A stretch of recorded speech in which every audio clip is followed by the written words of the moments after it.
जून 1965 सफीदों जिला जींद हरियाणा का एक खास गांव, ऐतिहासिक गांव। यहाँ पर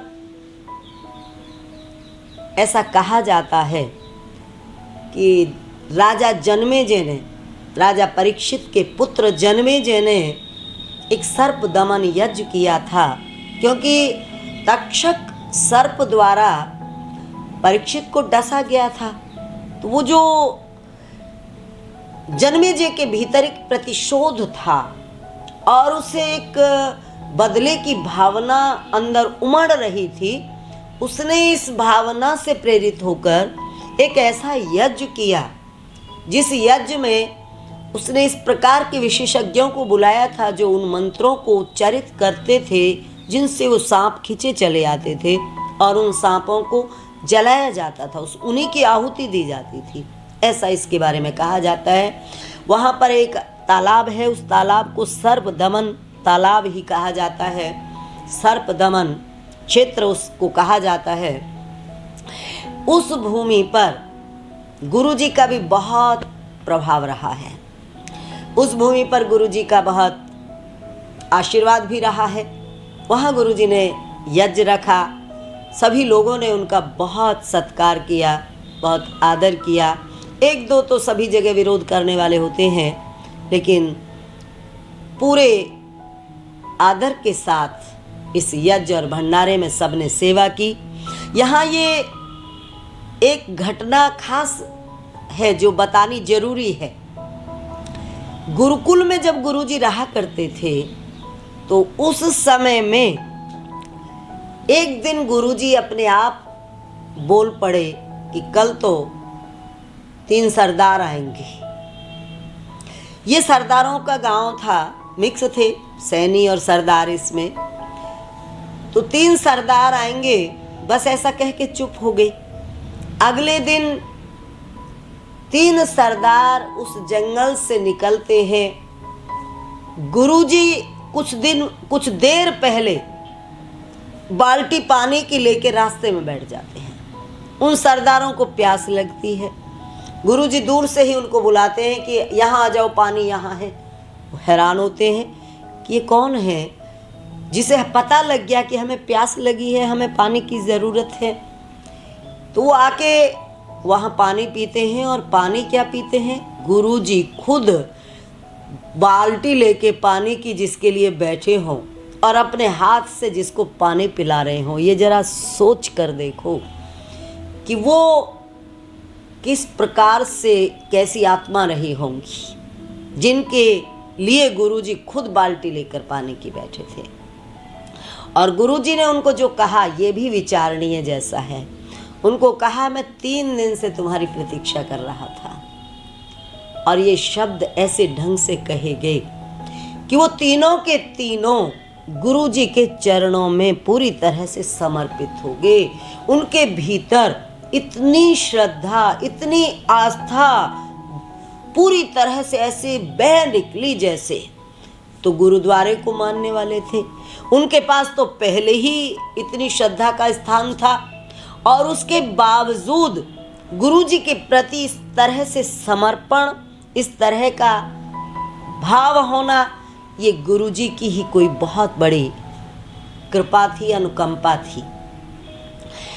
अब वो तीनों के तीनों इस तरह प्रभावित हुए कि गुरुकुल में आ गए। उनके साथ गुरुकुल में आ गए, रात को गुरुकुल में रुके। और अगले दिन जो उनका एक भाई था, 3 सरदार थे, तीनों सफीदों के थे। वो तो 3 थे, एक अजीत सिंह, तेजा सिंह और संता सिंह।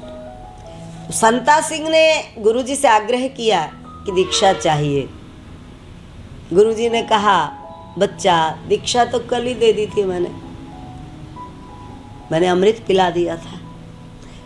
वास्तव में बात है कि अगर इस प्रकार की कोई महाशक्ति अपने हाथ से आपको थोड़ा भी कुछ प्रसाद दे रही है तो वो उससे बड़ी दीक्षा और क्या हो सकती है। फिर भी गुरुजी ने उसको दीक्षा दे दी, ओम नाम जपो बता दिया।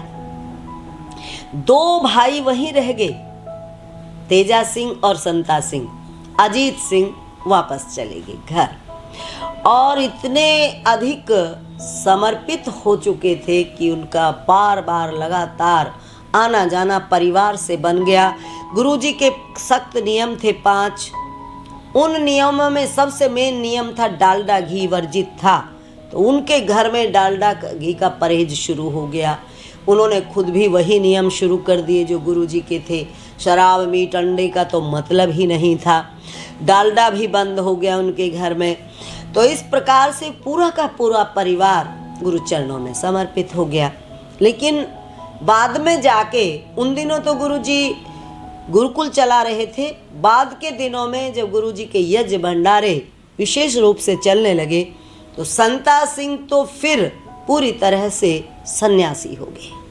और जब संता सिंह ने कहा कि मुझे सन्यास लेना है, तो इस बात ने उनकी पूरी कौम में एक हलचल मचा दी थी। सिख समुदाय के लिए ये बात बहुत व्यथित करने वाली थी। मुंडन होना था, बाल मुंडने थे, परिवार वाले, रिश्तेदार, सभी को इस बात से तकलीफ हुई काफ़ी।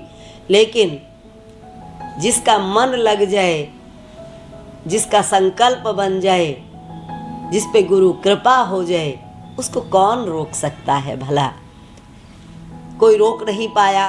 संता सिंह ने सन्यास ले लिया और वह सन्यासी होकर आजीवन गुरुजी के नाम के प्रचार में लगे रहे। टाट पहना करते थे। मुझे बोलते बोलते उनका रूप याद आ रहा है, क्योंकि मैंने भी कुछ समय उनके साथ बिताया। सफ़ीदो आश्रम में वो रहते थे।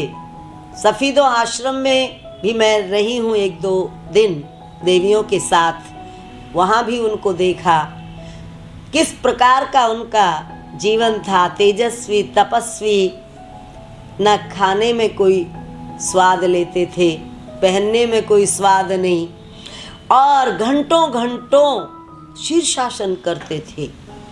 उनको बहुत भक्तों ने अपने अपने घर बुलाकर सेवा की उनकी। और सफ़ीदो आश्रम पर कुछ और लोग आके रहने लगे, तो वो निकल गए आश्रम से, और उन्होंने घर घर बस भक्तों के बीच में ही अपना जीवन लगाया, अपना ज्ञान बांटा। ये सफ़ीदो भूमि हमारे लिए स्मरणीय है, अविस्मरणीय है, जहाँ पर गुरुजी ने इस प्रकार के भक्तों को दीक्षा दी, शिक्षा दी, सन्यासी बनाया और अपना यज्ञ किया और झंडा लगाया। ओम दर्शन।